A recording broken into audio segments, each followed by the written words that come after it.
On va essayer d'analyser quelques symboles de la Bible pour permettre aussi de pouvoir remettre ces symboles sur d'autres versets. En Matthieu chapitre 11, versets 25 et 26. Matthieu chapitre 11, versets 25 et 26. L'Évangile révélé aux enfants. En ces temps-là, Jésus prit la parole et dit : que tu as caché ces choses aux sages et aux intelligents, et de ce que tu les as révélées aux enfants.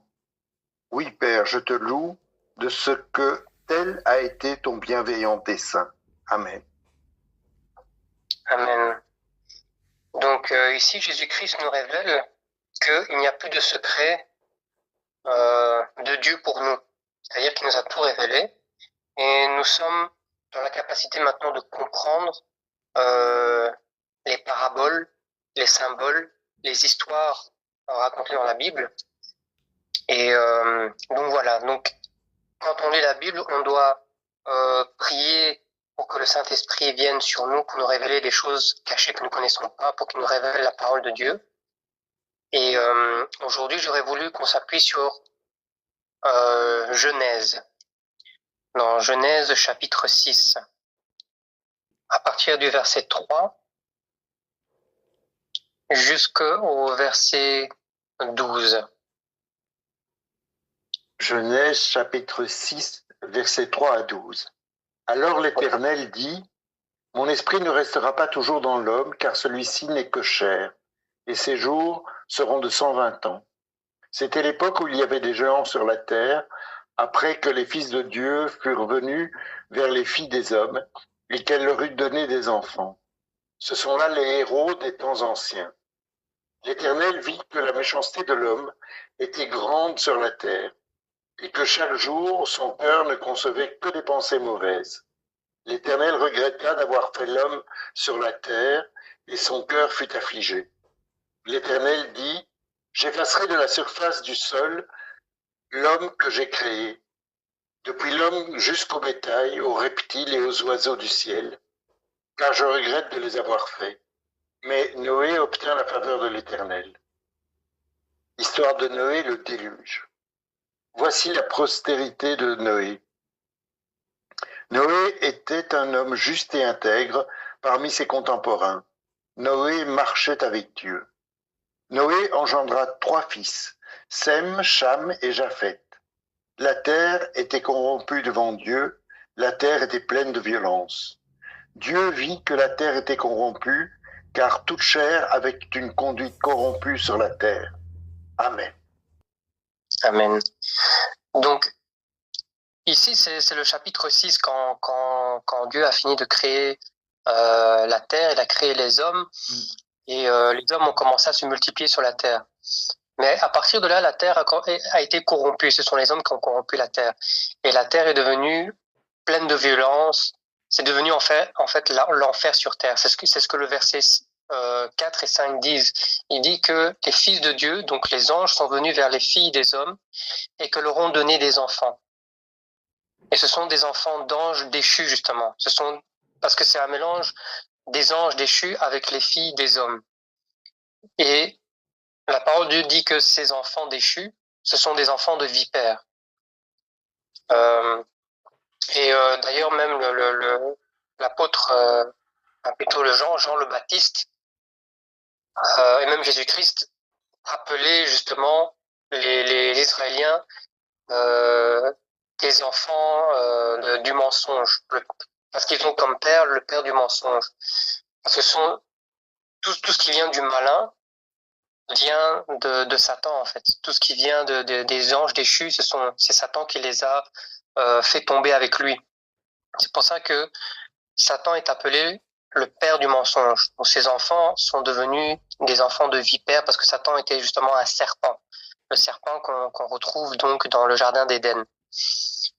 Et en Matthieu chapitre 12, versets 33 à 34, je lis au nom de Jésus-Christ. Race de vipères, comment pourriez-vous dire de bonnes choses, méchants comme vous êtes ? Car c'est de l'abondance du cœur que la bouche parle. Et c'est Jésus-Christ en fait qui parlait. qui disait ça aux hommes qui étaient devant lui, parce qu'à l'époque, ces gens-là, ils pensaient connaître la parole de Dieu, ils pensaient prêcher la parole de Dieu comme il fallait, mais Dieu leur montre, Jésus-Christ leur montre justement que ce n'est pas comme ça qu'il faut prier, c'est pas comme ça qu'il faut parler, et que ce sont justement des hypocrites, des mensonges, ce sont les enfants de la vipère. Voilà. Et Jean-Baptiste justement leur pose même la question, qui vous a même appris à fuir la colère de Dieu? Parce que dans le chapitre 6 ici de Genèse, on voit que Dieu, il se repent d'avoir créé l'homme. Donc, il va les détruire. Il est en colère.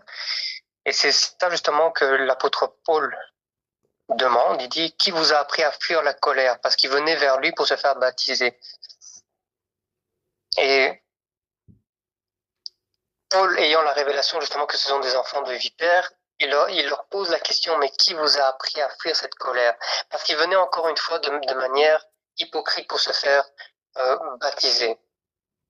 Et c'était vraiment à l'époque une très très grande insulte de dire à quelqu'un que tu es une race de vipères si tu es un enfant d'Abraham, parce qu'il considérait qu'Abraham vraiment comme vraiment la descendance de Dieu, celui sur qui Dieu s'est appuyé. Et justement, Jésus-Christ leur reprochait de s'appeler eux-mêmes des enfants d'Abraham, parce qu'il disait qu'Abraham était quelqu'un qui les avait délivrés, qui les avait fait sortir d'Israël, et qui donc ils n'ont aucun péché, et que ce n'est pas possible en fait qu'ils vivaient en tant qu'esclaves, En fait, Jésus-Christ, quand il disait qu'ils c'était des esclaves, il parlait d'esclaves de manière spirituelle, des choses spirituelles comme des enfants du mensonge, du péché, de n'importe quel péché. Mais eux pensaient en fait qu'il disait esclaves comme vraiment esclaves, comme ceux qui vivaient vraiment en Israël, alors que Abraham était quelqu'un de libre et que c'est par lui qu'ils sont devenus libres. Donc on continue. Si on peut lire la suite dans Genèse chapitre 6, verset 13. Verset 13. Alors Dieu dit à Noé, j'ai décidé de mettre fin à tous les êtres vivants, car la terre est pleine de violence à cause d'eux. Je vais donc les détruire avec la terre. Amen. Amen. Voilà. Là, c'est donc Dieu qui dit qu'il va mettre, donc il va détruire la terre par rapport à ce qu'il pensait justement dans le verset 3. Quand il dit, alors l'Éternel dit, mon esprit ne restera pas toujours dans l'homme, car l'homme n'est que chair et ses jours seront de 120 ans. Et donc là, il a pris la décision d'exterminer la terre. Mais il faut savoir que Noé a trouvé grâce aux yeux de Dieu. Il a trouvé grâce, pourquoi? Parce que il écoutait Dieu, il était dans l'obéissance. Et quand vous êtes dans l'obéissance, justement, Dieu maintenant, il commence à vous révéler des choses, il commence à vous parler. C'est comme ça que Noé a été sauvé du déluge. Il a commencé à parler au peuple en leur disant, repentez-vous, venez parce qu'il y a une pluie qui va arriver. Et à cette époque, la pluie n'existait pas. Il n'y avait pas de pluie à ce moment-là. Il n'y avait pas de déluge. Donc tout le monde se moquait de lui. Personne ne croyait en ça. Parce qu'à l'époque, ce qui existait simplement, c'était le point de rosée. Le point de rosée, c'est quand l'herbe, tôt le matin, devient bouillée, fraîche comme ça. Et c'est ça qui faisait pousser les fleurs, les graines. C'est ça qui arrosait les graines. Et donc quand Noé a dit au peuple qu'il allait pleuvoir, qu'il allait y avoir un déluge, personne ne le croyait. Mais justement, lui, comme il a été obéissant, il a cru par la foi. Dieu lui a révélé ce qu'il allait faire. Donc il demande à Noé, dans la suite, si on peut lire la suite, à partir donc du verset on a lu 14 jusqu'à 16. D'accord. 16 y compris. D'accord. Versets 14, 15 et 16. Ouais. Fais-toi une arche de bois de gopher.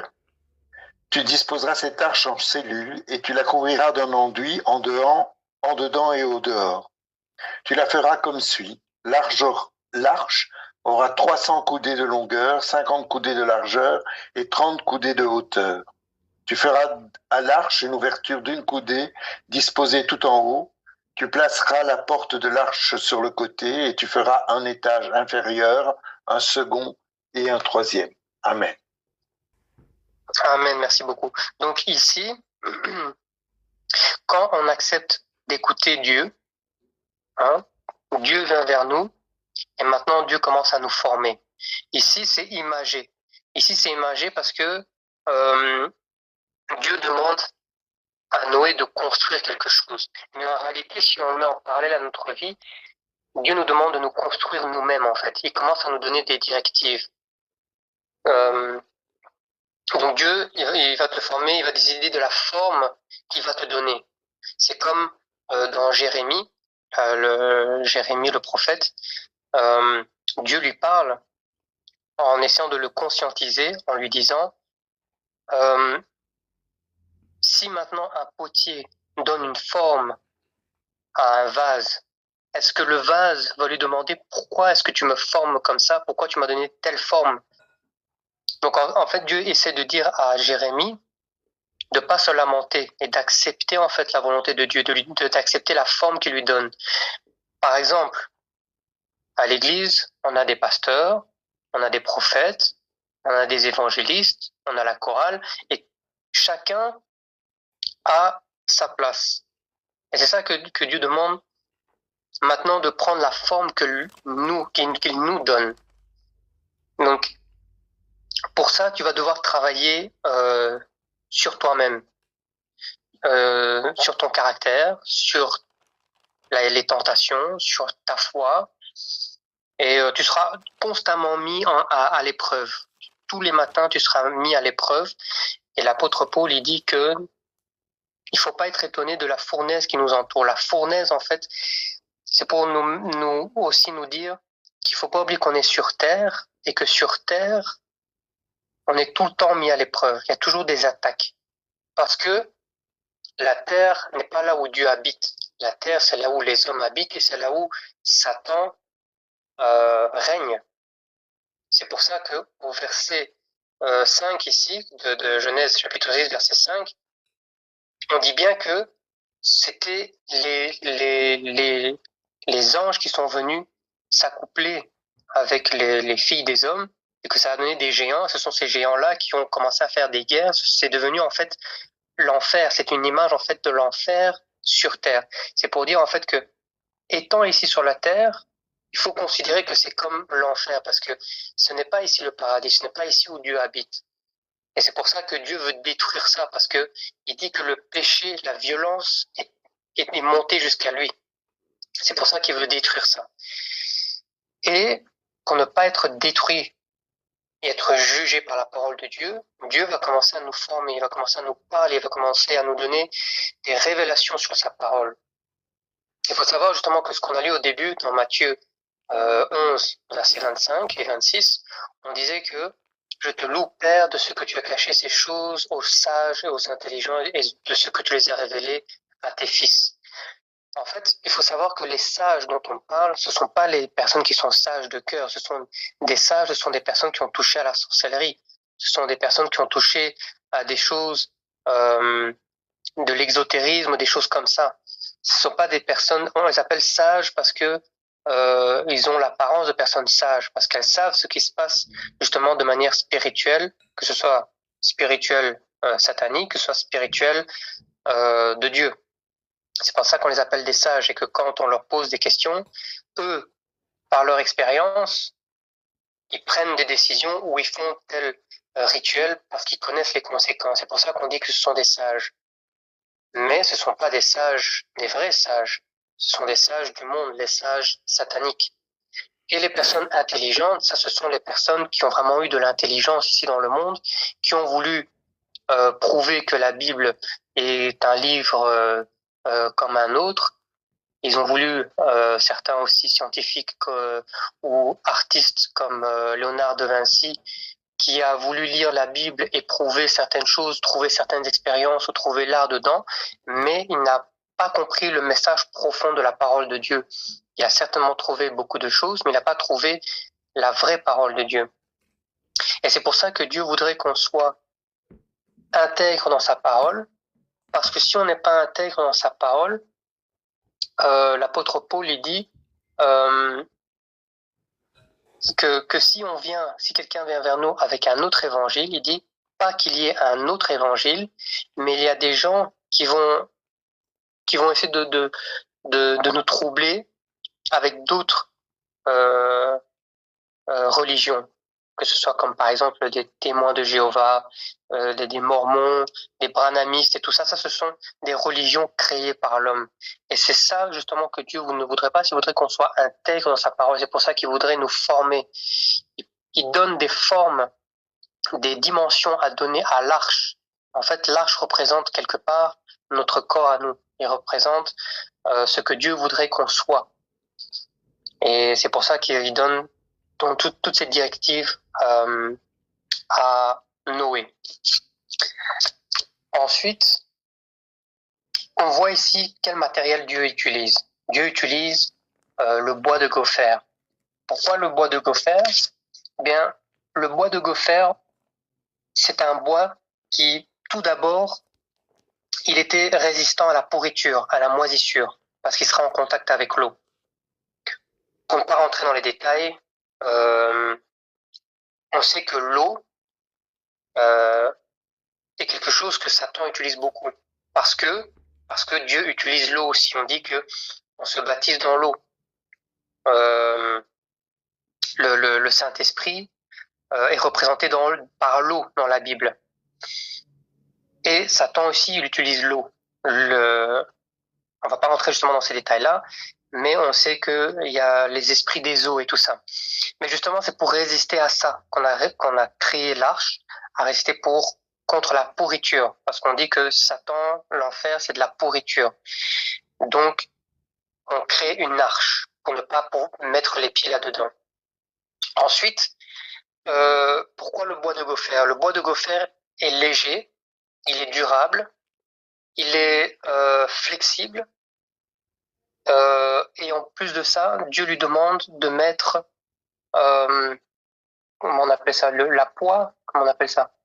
Oui, de la poix. Oui, voilà, de la poix. Pourquoi? Parce que ça se mariait bien entre le bois de gopher et la poix, ça tenait bien pour éviter justement que l'eau entre, que ce soit bien étanche. Pourquoi étanche? C'est justement pour éviter ces doctrines, ces fausses doctrines, pour empêcher qu'il y ait des brèches, que personne ne vienne avec une autre doctrine que celle que Dieu nous dit, c'est-à-dire ne pas avoir de religion, mais accepter Jésus-Christ et savoir que Jésus-Christ est le chemin, la vérité et la vie. Ce n'est pas le branhamiste qui dit oui, il faut suivre Branham. Il n'y a rien qui dit dans la Bible ici, il n'y a rien qui parle de Branham dans la Bible, mais il y a des gens qui suivent Branham. C'est une fausse doctrine. Et il y a des gens qui arrivent à vous donner des versets, des vrais versets, qui se trouvent dans la Bible, mais qui arrivent quand même à vous faire tomber dans ces fausses doctrines. Donc c'est pour ça que Dieu veut qu'on soit vraiment comme ce bois de gopher, qu'on soit étanche, qu'on soit résistant à la pourriture, à la moisissure, qu'on soit flexible. Pourquoi flexible? Parce que j'ai parlé tout à l'heure des vases. Dieu a questionné Jérémie, pourquoi le vase poserait-il la question au potier, pourquoi m'as-tu donné cette forme? Le vase ne pose pas de question au potier. Donc il voudrait que nous aussi on soit flexible avec Dieu, qu'on soit flexible à ce qu'il nous dit, à accepter sa parole sans commencer à rentrer dans un bras de fer avec Dieu, mais être flexible à ce qu'il nous dit, accepter sa parole. Donc voilà, je continue. Ensuite, cette arche en fait va nous porter contre le jugement. Le jugement qui est le jugement de l'eau à cette époque-là. Le jugement de l'eau qui devait justement basculer, recevoir tous les coups. Cette arche devait recevoir tous les coups, devait recevoir tous les secousses que l'eau allait lui porter. Et l'homme devait être à l'intérieur pour éviter toutes ces secousses. Et cette arche représente aussi Jésus-Christ. Pourquoi? Parce que Jésus-Christ a porté nos péchés sur lui. Et la Bible dit aussi, malheur à celui qui est pendu sur le bois. L'arche est faite de bois. Jésus-Christ a été pendu sur le bois. Et c'est cette représentation de Jésus-Christ qui est l'arche. Il faut savoir que plus tard, Dieu a demandé aussi qu'on crée l'arche de la gloire de l'Éternel, qui ne s'écrivent pas de la même façon, mais qui ont justement la présence de Dieu à l'intérieur. Et Jésus-Christ, c'est lui qui nous porte, c'est cette arche que Noé a formée, qui est Jésus-Christ en fait. Donc, cette arche devait nous protéger justement contre la mort, parce que les gens ont trouvé la mort, c'était la mort qui, si tu n'étais pas dans l'arche, tu trouvais la mort. Donc, et résister aussi, par ailleurs, à ceux qui nous veulent du mal. Ça veut dire résister aux insultes, à la méchanceté humaine, donc les humains, le jugement des gens, par conséquent le jugement de Dieu sur la terre aussi. Donc c'est Christ qui nous porte en fait, parce que c'est Christ. Quand on nous voit, quand on dit, quand l'apôtre Paul dit, si je vis aujourd'hui, ce n'est plus moi qui vis, mais c'est Jésus-Christ qui vit en moi. C'est-à-dire que quand quelqu'un nous veut du mal ou qu'il nous aime pas, ce n'est pas nous qui n'aiment pas, mais c'est Jésus-Christ qui vit en nous qu'il n'aime pas. Pourquoi? Parce que c'est eux qui portent le mal en eux. Donc, quand Dieu a dit que la lumière soit et la lumière fut, la lumière a été séparée des ténèbres. Donc, ça veut dire que quand nous, on est en Christ, on est des enfants de la lumière. Et ces gens qui ne nous aiment pas, c'est parce que eux-mêmes sont dans les ténèbres. Parce que si tu es en Christ, tu aimes tout le monde. Tu as un cœur pour aimer tout le monde. Donc ça veut dire que ceux qui ne nous aiment pas, c'est pas nous qui n'aiment pas, mais c'est le Christ qui est en nous qui n'aime pas. Parce que ce sont justement, comme le Jean-Baptiste disait, que ce sont des races de vipères. Jésus-Christ aussi les a appelées races de vipères. Donc voilà. Si on peut faire une parenthèse et lire dans 1 Pierre, chapitre 4, verset 12, si je peux demander à Michel de lire. Donc c'est avant l'Apocalypse. Oui. C'est 2, 3 livres avant l'Apocalypse. C'est 1 Pierre, chapitre 4, verset 12. Bien-aimés, ne soyez pas surpris de la fournaise qui sévit parmi vous pour vous éprouver, comme s'il vous arrivait quelque chose d'étrange. Amen, amen, merci. Amen, pardon. Donc, ici, on dit, on est dans une fournaise. Donc, l'apôtre Paul nous dit bien que on est sur terre, mais sur terre, c'est la fournaise. Comme on vient de le lire justement dans Genèse 6, versets 4, 5, 6, on est quelque part dans l'enfer. L'enfer, c'est la fournaise. Et l'apôtre Paul nous dit justement, on est dans une fournaise, donc on ne doit pas être étonné qu'on ait des attaques tous les jours, tout le temps. Chaque fois qu'on sort de chez nous, on est dans une fournaise. Mais nous, par la grâce de Dieu, on est dans l'arche. L'arche qui représente Jésus-Christ, on est porté par Christ. Donc, quand on est porté par Christ, donc cette arche, on devrait normalement être résistant contre les attaques du malin, contre les insultes. Ne pas s'emporter contre la colère, parce que Dieu déteste la colère. D'ailleurs, Moïse n'est pas rentré sur la terre promise parce que c'était quelqu'un de colérique. On devrait résister à toutes les remarques qu'on nous fait, les remarques désagréables, quand on nous a offensés. D'ailleurs, la parole de Dieu dit que si quelqu'un t'a offensé, il faut que tu le pardonnes 70 fois, 7 fois par jour. 70 fois, 7 fois par jour. Pardonner quelqu'un. Une seule personne. Donc, il faut être lent à la colère, avoir un cœur léger, comme le bois de gopher qui était léger.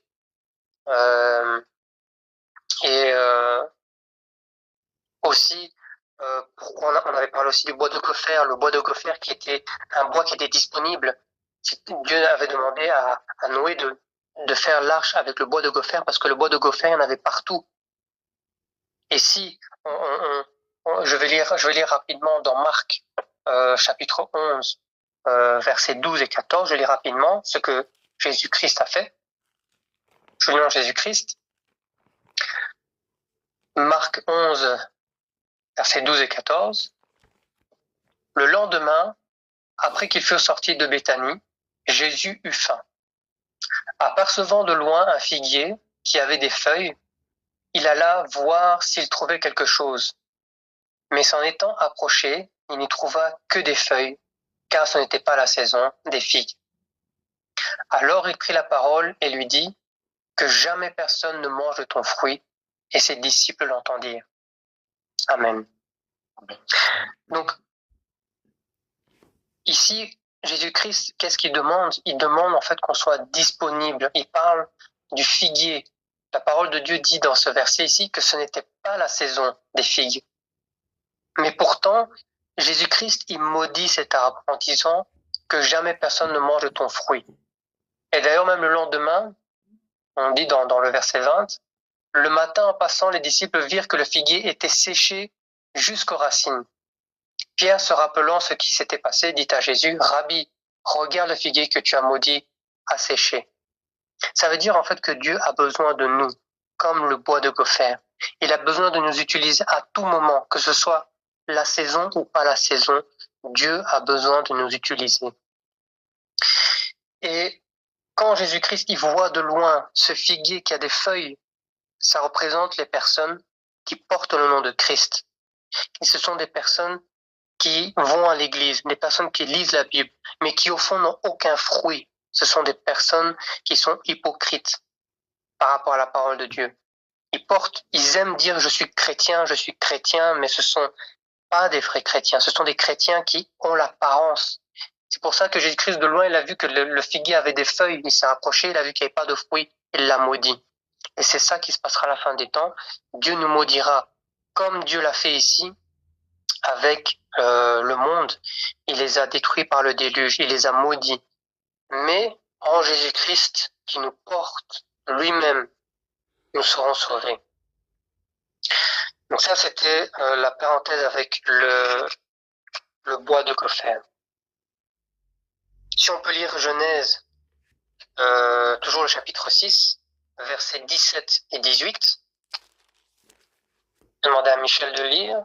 Et quant à moi, je vais faire venir le déluge sur la terre pour détruire toute chair qui sous le ciel a souffle de vie. Tout ce qui est sur la terre périra. Mais avec toi, j'établirai mon alliance. Tu entreras dans l'arche avec tes fils, ta femme et tes belles-filles. Amen. Amen. Donc, on voit bien que ici, Dieu veut détruire tout ce qui est de la terre. Il ne veut rien savoir de tout ce qui est de la terre. Ici, à l'époque de Noé, c'était physique. Mais ce que nous, on doit comprendre maintenant qu'il y a le Nouveau Testament, c'est d'être spirituel. C'est-à-dire, en fait, que Dieu veut détruire de tout ce qui est de la terre. C'est-à-dire que quand Dieu nous appelle à croire en lui, à venir en lui, il veut que tout ce qui est de notre chair soit aussi détruite. Qu'il ne reste rien du malin, qu'il ne reste rien de la terre, afin justement de ne pas être jugé. Parce que, une fois qu'on vient en Christ, il faut savoir que la parole nous jugera. Il n'y a pas que la parole qui nous jugera, mais il y a aussi Satan qui vient nous juger. Donc on est comme entre le marteau et l'enclume. Tous les jours qu'on se lève, il y a la parole de Dieu qui nous dit hier tu as péché, donc ça nous juge. Mais on a aussi derrière Satan qui vient dire à Dieu, regarde ton fils là, il a péché, il a fait ça. Et maintenant, ça dépendra de ta qualité à prier, ta qualité à respecter la parole de Dieu, ta qualité à être obéissant à la parole de Dieu. C'est ça qui va dépendre maintenant du jugement. Et éviter le jugement, c'est accepter Christ comme notre avocat devant Dieu. Parce que sans Christ, il n'y a rien qui puisse nous sauver. Dans Genèse chapitre 7, versets 10 et 12, si je peux demander à Michel de lire. Oui. Chapitre 7, versets 10 et 12. Versets 10 et 12. 7 jours après, les eaux du déluge vinrent sur la terre, l'an 600 de la vie de Noé, le 2e mois, le 17e jour du mois. Et en ce jour-là, toutes les sources du grand abîme jaillirent et les écluses du ciel s'ouvrirent. Il y eut de la pluie sur la terre 40 jours et 40 nuits. Amen. Voilà. Donc ici, on peut comprendre justement que les pluies tombent, c'est-à-dire que les écluses des cieux se sont ouvertes, c'est-à-dire que le jugement contre nous commence à tomber. C'est pour ça que je disais qu'on était entre le marteau et l'enclume, parce que d'un côté, c'est la parole de Dieu qui nous juge, et de l'autre côté, c'est Satan qui nous justement nous accuse devant Dieu. Et dans cette partie, à partir du verset 10, on nous montre maintenant qu'on commence à rentrer dans l'école de Dieu. C'est là où Dieu commence à nous former. C'est-à-dire que, bien que Dieu nous a demandé de créer l'arche à travers Noé, ça c'était une façon de nous montrer qu'on doit travailler sur nous. Mais ça c'était des paroles, mais maintenant qu'on rentre vivement dans la parole de Dieu, maintenant on voit qu'il y a 7 jours après les eaux. Ça veut dire quoi? C'est comme si maintenant on rentrait dans l'école de Dieu. Dieu commence à nous former. C'est-à-dire qu'il y a comme un jeûne à faire, un jeûne de 7 jours. C'est imagé, c'est spirituel.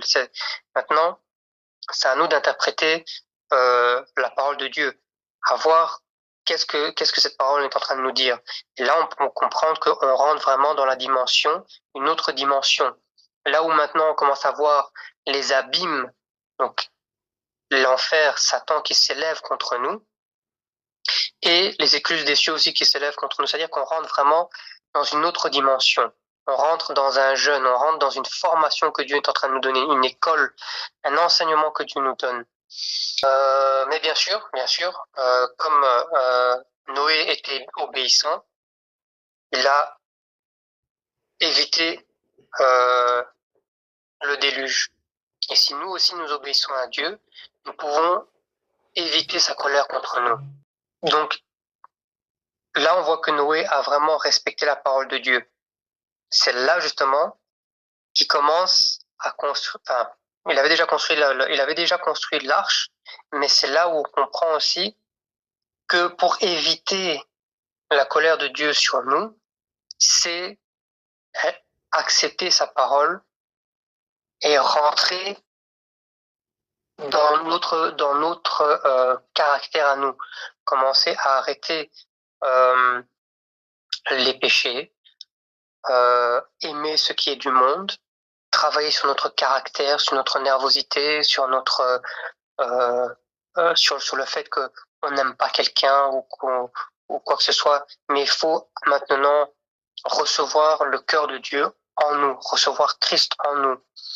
Oublier tous les soucis du monde, parce que les soucis sont en dehors de l'arche, ils sont pas à l'intérieur de l'arche, et résister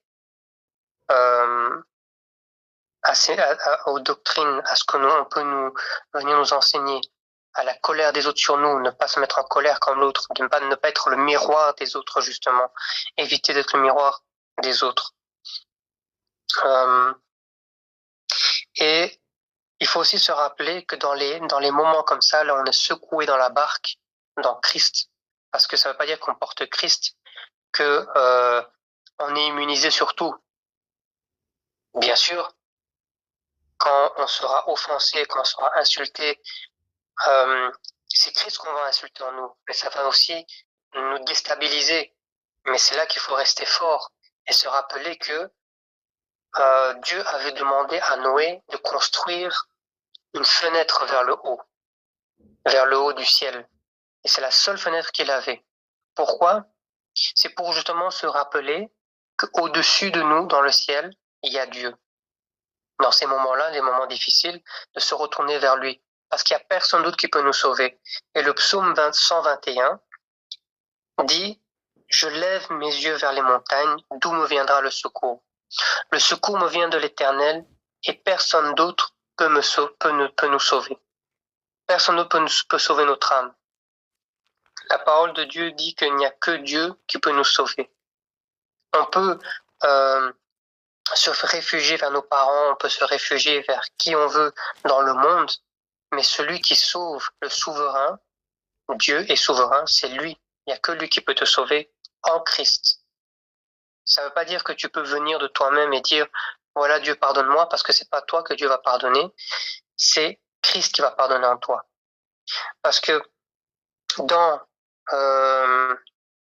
l'histoire encore de Genèse, c'était Job.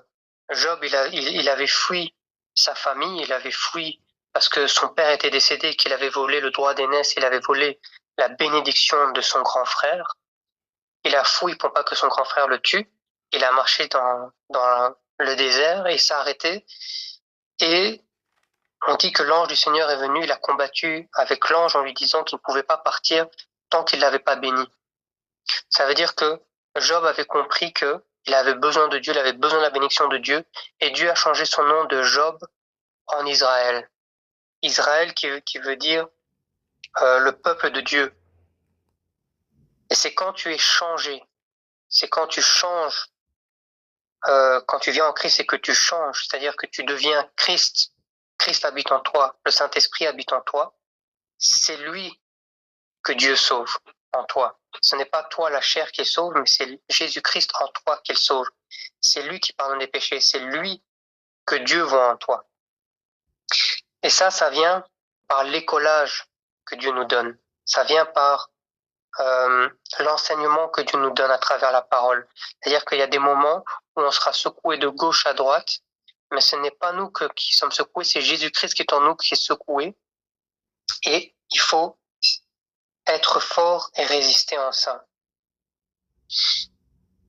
Donc, quand Dieu veut tout détruire, quand il détruit la terre, ça c'était à l'époque de Noé, mais de manière spirituelle, c'est-à-dire qu'il veut détruire en toi tout ce qui est de la chair, tout ce qui est de la terre. Et quand tu as détruit de toi tout ce qui est de la chair, de la terre, tu reçois un nouveau nom. Tu reçois Christ en toi et tu deviens une nouvelle nature. C'est ce que l'apôtre Paul dit, c'est-à-dire qu'on devient, on est de nouveau. On est une nouvelle chair. Si on peut lire un dernier verset, c'est dans Genèse chapitre 8, verset 1. Dieu se souvint de Noé, de tous les animaux et de tout le bétail qui se trouvait avec lui dans l'arche. Dieu fit passer un vent sur la terre et les eaux s'apaisèrent. Amen. Voilà, amen. Donc là, on voit que après avoir résisté à toutes les attaques, à tout ce que Satan a pu nous apporter et qu'on a évité les péchés, Dieu se souvient de nous et il apaise autour de nous toutes les attaques du malin, toutes les secousses qu'on puisse recevoir ici dans le monde, toutes les attaques, toute la méchanceté humaine. Dieu se souvient de nous et il apaise tout ça autour de nous. Il nous sauve en Jésus-Christ. Amen. Voilà, c'est ça que je voulais partager.